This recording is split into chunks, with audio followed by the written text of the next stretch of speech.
Olá, sejam muito bem-vindos a mais um episódio do Paddock Podcast, seu podcast favorito sobre Fórmula 1 para se sentir diretamente dentro do paddock. Eu sou Vitória.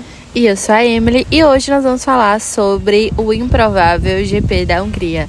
Talvez não tão improvável, porque a gente já percebeu que a Red Bull tá com problema ali de desempenho, né, Vitória?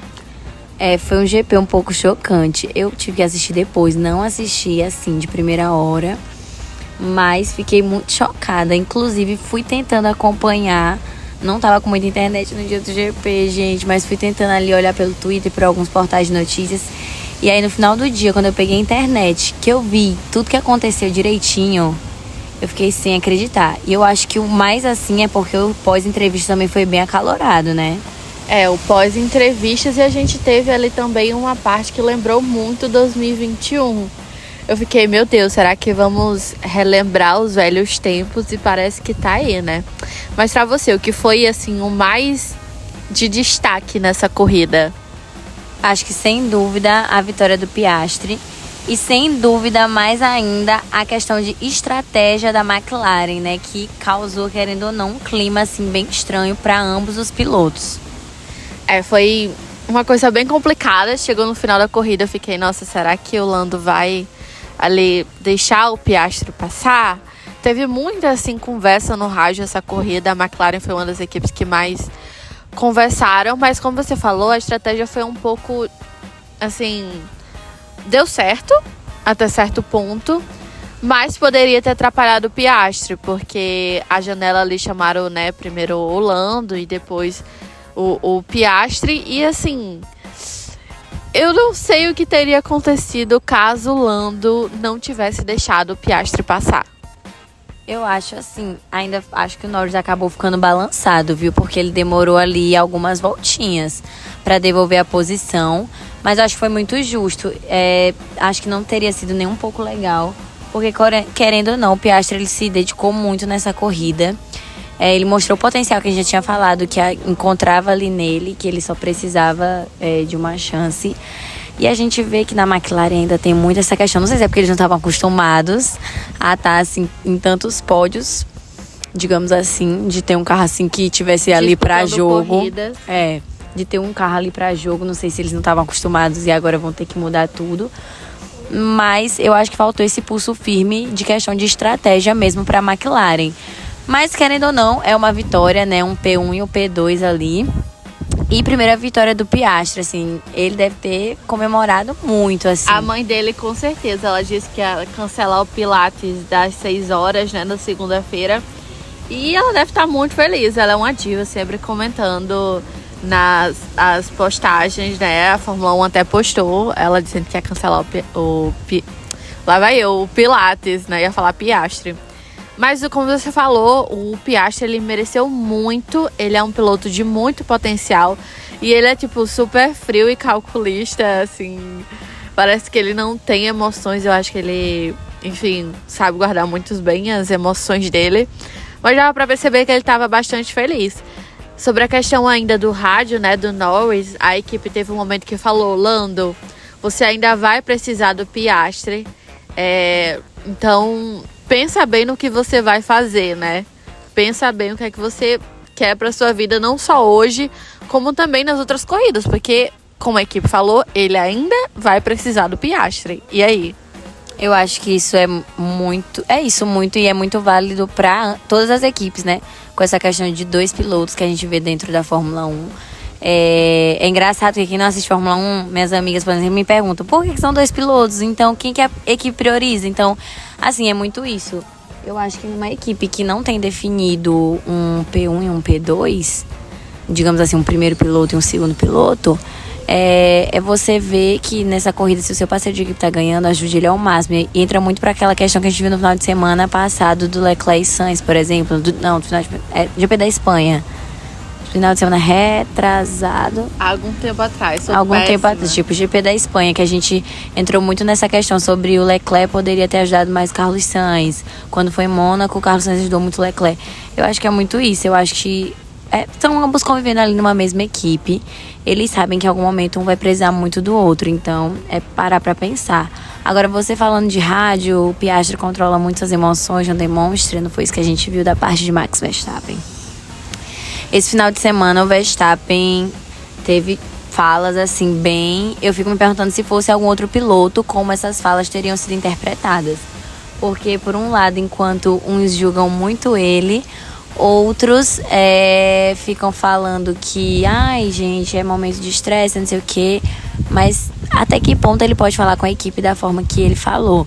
E assim, vindo para um momento desde a largada, na largada ali, a gente já viu aquele momento que ele foi para fora da pista, né? Se espalhou para fora da pista e ele falou no rádio pra FIA, pra equipe, que então é assim que pode ser, pode estar jogando o piloto para fora da pista. Se for assim, vai ser assim agora. Só que, querendo ou não, ele também já fez isso algumas vezes.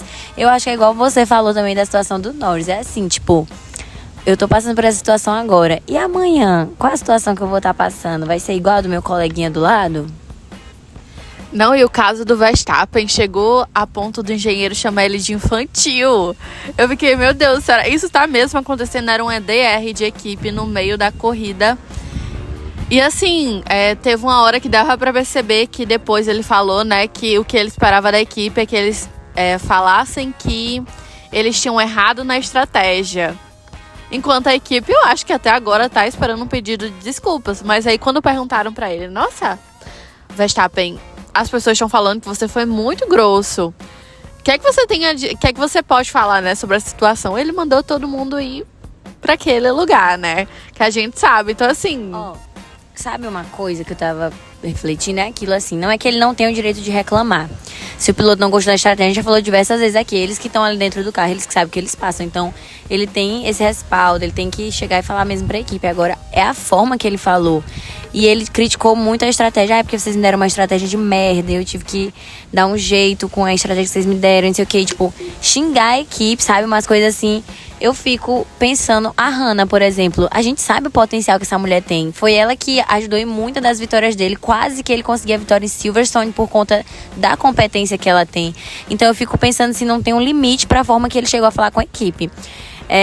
Tão tal que não é à toa que é igual como vocês falaram. Eles chamaram ele de infantil. Então é aquilo, até que ponto vai, né? Até que ponto ele pode estar se exaltando ali com a equipe da forma que ele se exaltou. E outra... entra muito pra essa questão de falando da Red Bull como um carro dominante. Eu acho que é a primeira vez que eu vou concordar que, de fato, a Red Bull não tá se encontrando como um carro tão dominante assim. Até que, enfim, depois de, sei lá, 3, 4 corridas que eu tô insistindo nessa tecla, agora que ela passou da fase de negação e vai ter que admitir. Eles precisavam me provar isso, né? E agora também é a hora da gente perceber como é que o Pérez, como é que o Verstappen trabalham com um carro que não tá tão assim como tava antes, né? O Pérez a gente já sabe que não funciona. Que não trabalha. Mas é isso. Eu acho que meu maior destaque, assim, pra esse final de semana foi muito esse choque que eu tive de quando o Verstappen começou a falar essas coisas no rádio. Que eu fiquei, gente, se eu fosse, por exemplo, a Hannah, eu ia ficar muito pé da vida, velho. Eu ia ficar tipo, meu filho, acorda pra tua vida. O tanto que eu te ajudei com estratégia, tu vem criticar minha estratégia desse jeito. Será que foi isso que te chocou mais ou o toque entre Verstappen e Lewis Hamilton? Isso aí foi uma surpresa, viu? Não esperava. E é sempre no GP da Hungria, né? Eles quiseram reviver ali 2021. E sabe o que me chocou bastante? É porque, eu não sei, parece que esse final de semana que o Hamilton subiu no pódio ali, Silverstone fez bem pra ele, porque nessa corrida ele conseguiu, assim, se manter bem. E sempre tem aquela história de comprar um remédio pra um doido é doido e meio, né? Eu não sei se naquela hora que o Verstappen foi, ele achou que o Hamilton ia tirar o pé, ou alguma coisa do tipo. Eu sei que dava até pra fazer um compiladozinho do Verstappen indo pra fora da pista esse final de semana. Dava pra fazer. Mas, assim, eu não vou mentir, eu gosto quando a Fórmula 1 começa a ficar com esse caos e os pilotos começam a ficar desesperados, porque eles sabem que não tem mais a dominância e que eles vão ter que brigar. Mas é aquela coisa, né? Eu fiquei muito vendo também a discussão do personalidade forte ou só é mal educação mesmo, porque o próprio Alonso falou que no grid atual não existem pilotos, nessa nova geração, no caso, né? Não existem pilotos carismáticos. E assim, gostando do Alonso, a gente tem que concordar que ele é uma pessoa carismática. Mas aí, o que é que você acha? Carismático, personalidade forte ou só é mal educação? Para alguns é muita mal educação. Aí fica a questão de quem tá escutando, o que interpreta. Para mim, alguns é muito mal educação. Agora tem uns que realmente não tem carisma. Mas, por um lado, tem muito piloto dessa geração nova que eu acho o Leclerc carismático, por exemplo. E ele é dessa nova geração, querendo ou não. Eu acho que o que ele quis falar não é só carismático, mas sabe uma pessoa que se impõe? Que, tipo assim... Mas aí, se for questão de se impor, da nova geração, de fato, são poucos. O Russell tem essa pitada, às vezes ele dá mesmo uns pitacos, fala. De loucura.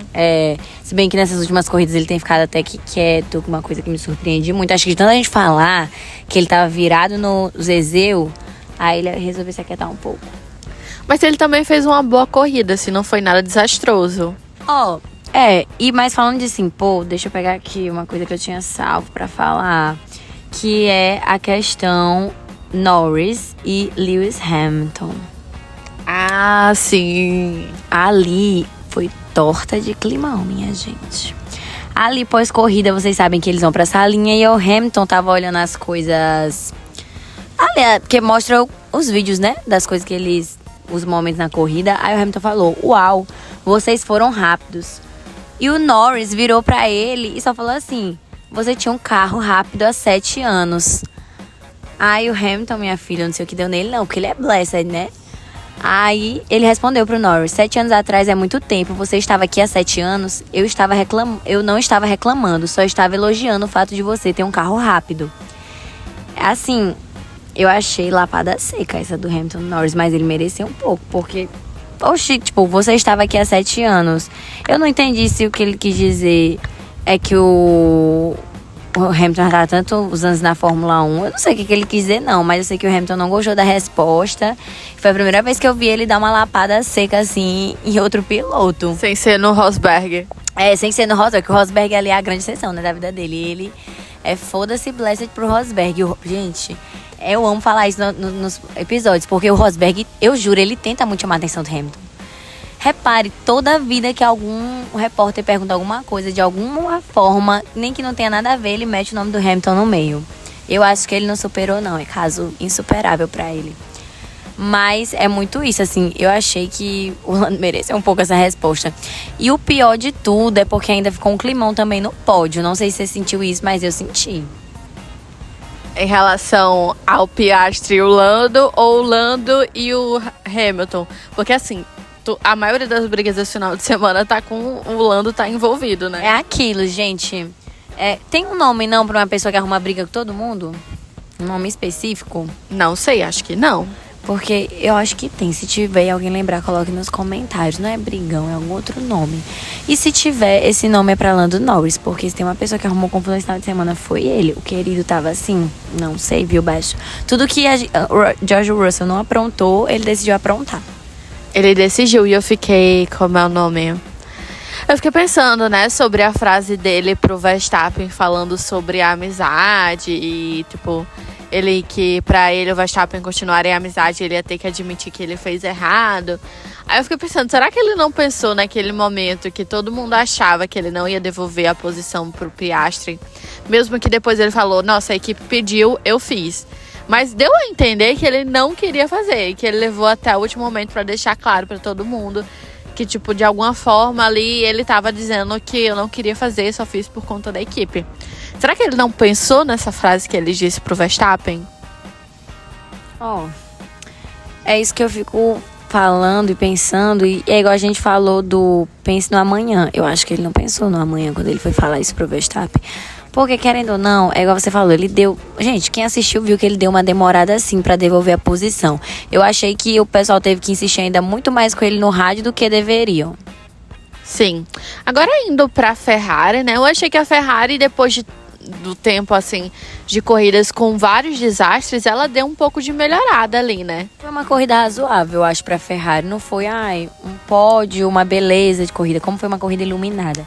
Mas uma corrida onde não tem uma batida, onde não tem um escape da Ferrari, não tem uma confusão entre os pilotos, não tem um erro enorme na estratégia, já é uma vitória. E o Leclerc, ele demorou ali nas primeiras voltas pra ir trocar os pneus, ele ainda assumiu um pouquinho, né, a liderança por alguns minutinhos, ele relembrou, assim. É muito, mais uma vez, igual Emily sempre fala, valeu a pena ter ganhado em Mônaco? Porque depois a sorte não ficou tão a favor do menino Leclerc. Pelo menos agora ele fez uns pontos nessa corrida, né? Coisa que não tava rolando nas outras, desde Mônaco. Porque desde Mônaco ele tava ficando até parado. O bichinho. Já tava com pena. Eu acho que ele teve alguma sessão de terapia ali porque ela tava precisando. É igual outra vitória que eu achei, foi não ter tido dessa vez briga entre Gasly e Ocon. Né? É uma vitória, porque vamos combinar, eles causaram em algumas últimas corridas. E cada vez que vai se aproximando mais do final da temporada, eu vou lembrando que tá chegando também o momento do Ocon se despedir da Alpine, né?